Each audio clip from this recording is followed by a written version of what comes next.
part one of a two-part video, guys. Part two will be about Queen Elizabeth and her family tree. I think I can pinpoint the reptilian interbreeding, or the virile eye inductee. I think I know when that might happen. But first video, real quick before I go to work, we're going to talk about Jesuits. And in my research of Jesuits, Quani Luminous, you had me iffy on the whole souls are dead and Vatican are our souls. I really couldn't believe that, with how can someone take my soul? But during my research of Jesuits and my hours and hours and hours of research, I got confirmed by two different sources, and two different sources that I highly trust highly. Okay, so Jesuits. Okay, Jesuits. Okay, above the Queen. Okay, to know, you gotta know your enemy. Okay, so we gotta know the Jesuits and who they are. Research will first show you that it didn't get developed till 1534. Oh, the light's blinding me. 1534. Get back to that. Okay, let's go to what the Jesuit oath. This is people that our Pope is. Okay, it says, I, your name, promise and declare that I will, when opportunity presents, make and wage relentless war, secretly or openly, against all heretics, Protestants, or liberals, as I am directed to do, to extirpate and exterminate them from the face of the whole earth, and that I will spare neither age, sex, or condition, and that I will hang, waste, boil, flay, strangle, and bury alive these infamous heretics, rip up the stomachs and wombs of their women, and crush their infants' heads against the walls, in order to annihilate forever their accreditable race. That when the same cannot be done openly, I will secretly use the poisoned cup, the strangling cord, the steel of the poniard, or the leaden bullet, regardless of honor, rank, dignity, or authority of the person or persons, whatever may be their condition in life, either public or private, as I at any time may be directed to do by any agent of the Pope or superior of the Brotherhood of the Holy Faith of Society of Jesus. Okay, now after you say that, then you say this afterwards. This is what really gets you. In confirmation of which I hereby dedicate my life, my soul, and all my corporal powers, and with the dagger which I now receive, I will subscribe my name written in my own blood in testimony thereof, and should I prove false or weaken in my determination, may my brethren and fellow soldiers of the militant of the Pope cut off my hands, my feet, and my throat from ear to ear, my belly opened, and sulfur burned therein. Man, sulfur burned therein. Okay. With all the punishment that can be inflicted upon me on earth, and my soul be tortured by demons in all eternal hell forever. Okay, so that's the people that we're dealing with. Okay, so to find out the Jesuits, we gotta do a timeline. Okay? Timeline. We're gonna start with Alexander the Great. Alexander the Great, born 356 BC.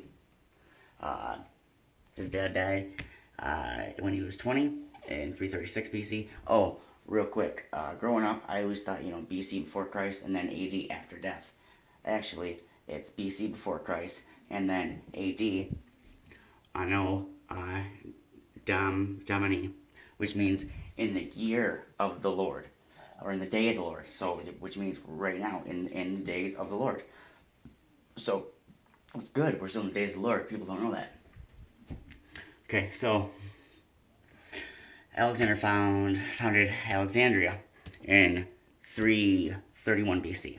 Okay, then created the Great Library, which everything was held in the Great Library. A lot of knowledge. So,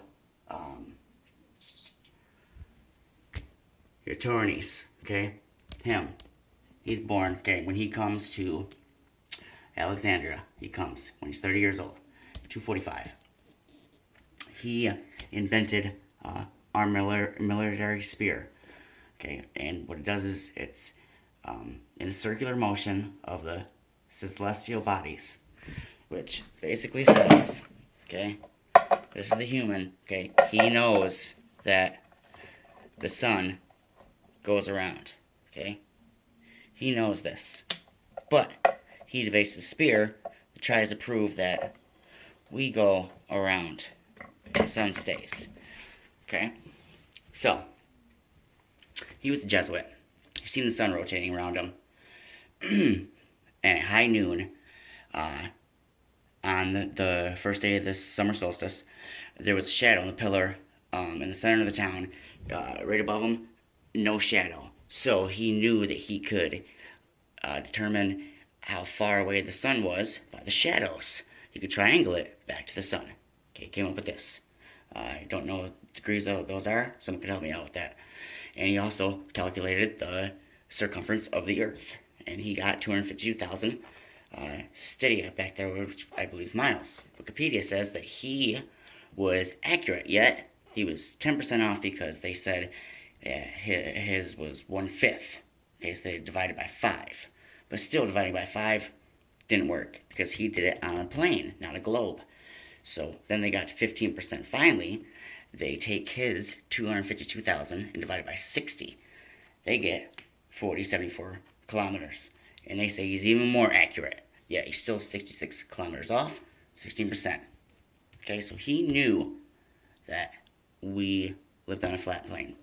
In his last years, he developed euthymia, okay, which caused him to go blind, and he was a librarian now. Okay, he committed suicide by starvation in 195 BC. He died at age 82. Okay, the whole time, this guy right here was also pushing the globe, but he wasn't as big as him. Okay, so now let's go to Copernicus. Copernicus, born 1473, died 1543. He pushed it big time, obviously. Everybody knows about that. He was a Jesuit too. Okay, after that, Galileo. Okay, Galileo, July 1609. Galileo improved the wonder machine, which is the telescope. Okay, so the Pope tells him to come with his telescope. Okay, the Pope looks out and sees 9 times farther than the naked eye, 2 hours ahead of time. So what they do is they see what's on the ship and they fluctuate the costs because they know exactly what's on the ship and they make tons more money. They tell Galileo, just shut up, don't say anything. Okay. What does loudmouth Galileo do? In 1610, he makes a 24-page book called The Starry Messenger. Explains it all. So, he gets exiled and put on house arrest. Okay. Also, in 1604, Galileo did a test with the different sized balls and different inclines, measuring with water, concluding that everything falling object will obey at 32 seconds per second. Okay, now, during this time, we have Kepler and his wine barrels, which was completely stupid. He didn't put his legend on page 66 of his book. Okay, during the same time, we have 1703, Newton's Benedini swinging balls, which was a ripoff from a French. Right there, that's her name. Can't pronounce it right now. Mariette. She did it in the 17th century. Okay, now, let's back up a little bit. Now, Julius Caesar, in 48 BC. They say, there's 3 different stories, but this is the most logical one of how the city got burned down. Julius Caesar came to invade